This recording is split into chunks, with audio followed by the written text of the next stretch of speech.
고린도 교회에는 참으로 많은 문제가 발생해 있었습니다. 오늘 본문에서는 음행에 관한 문제를 다룹니다.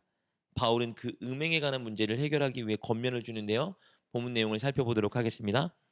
바울은 소식통을 통해 교회에서 일어나고 있는 충격적인 소식을 전해 들었습니다. 그것은 한 남자 성도가 자기 아버지의 계모와 성적으로 결합하여 살고 있다는 소식이었습니다. 1절 말씀입니다.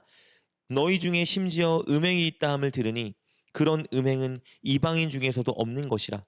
누가 그 아버지의 아내를 취하였다 하는도다. 그리고 그 소문이 동네방네 퍼지고 있었습니다.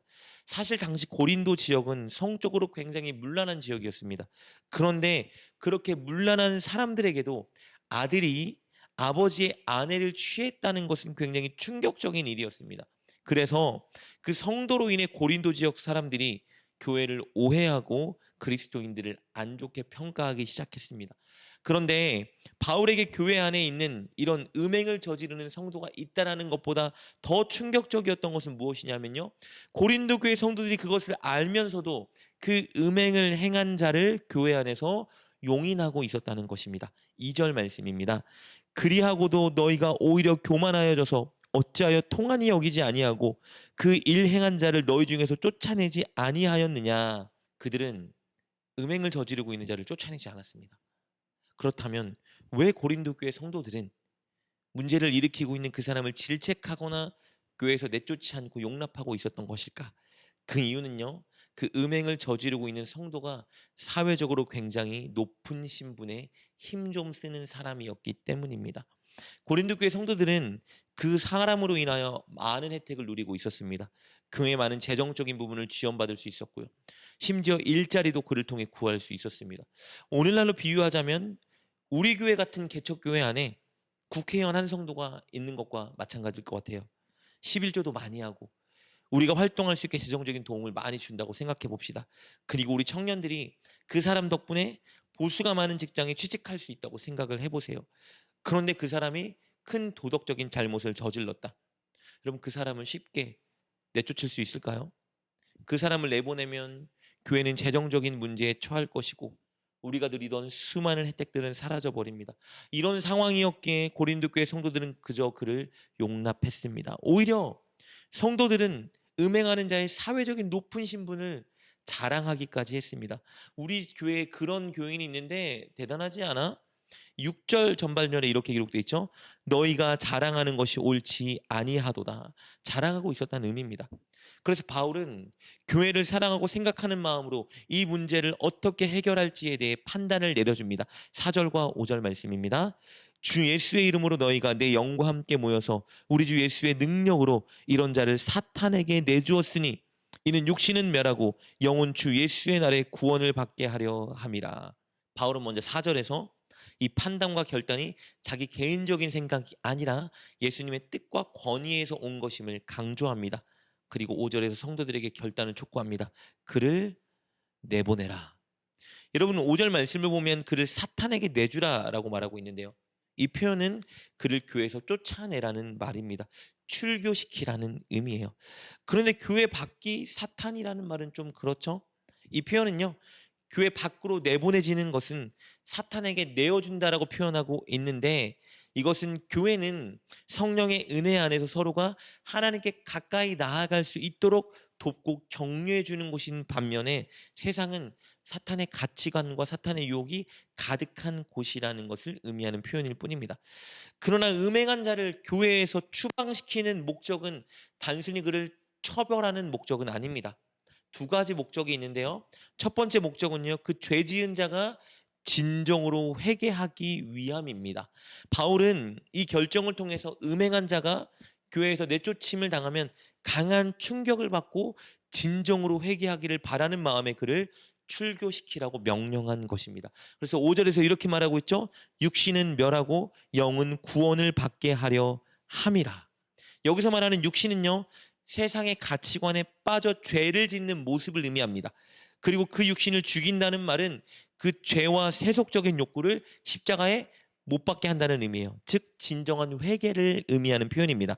그렇게 교회에서 추방당한 자가 자기의 악한 모습을 깨닫고 회개하기를 원했기 때문에 바울은 그를 내보내라 명령한 것입니다. 그리고 그를 출교시키는 두 번째 목적이 있는데요. 그것은 교회를 거룩하게 하기 위함입니다. 6절 말씀입니다. 너희가 자랑하는 것이 옳지 아니하도다. 적은 누룩이 온 덩어리에 퍼지는 것을 알지 못하느냐. 교회 안에 침투한 작은 죄는 공동체 전체를 다 물들이고 망가뜨립니다.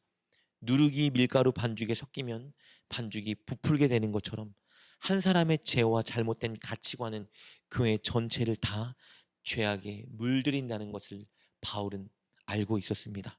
그래서 그의 출교를 명령한 거예요. 교회는 거룩해야 되기 때문입니다. 7절과 8절입니다.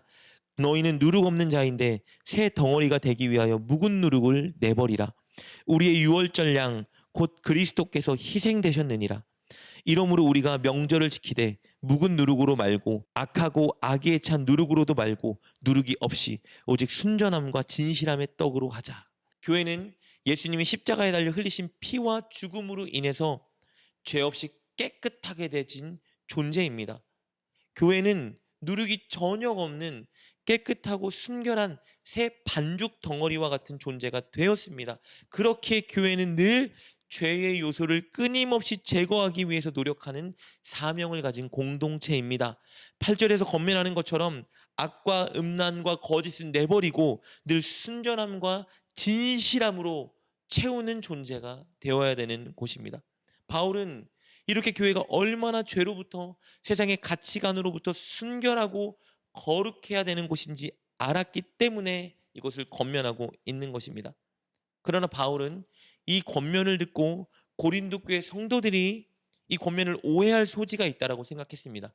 죄와 세상의 가치관으로부터 구별되어야 한다라는 이 권면에 혹시나 성도들이 세상 사람들과 완전히 단절된 삶을 살지 않을까 염려했던 것 같아요.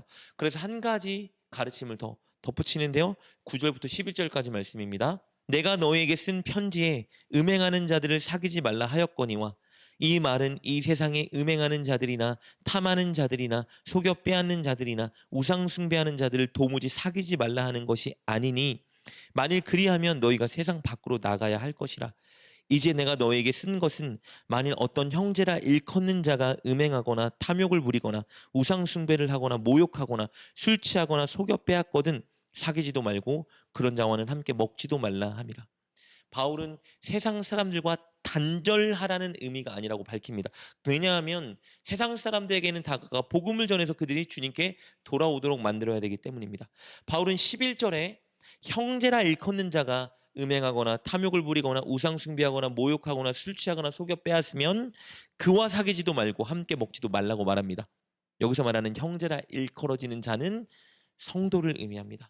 즉 바울은 이 권면을 통해서 교회 안에 성도들이 서로의 죄를 용납하지 말라고 권면하고 있는 것입니다.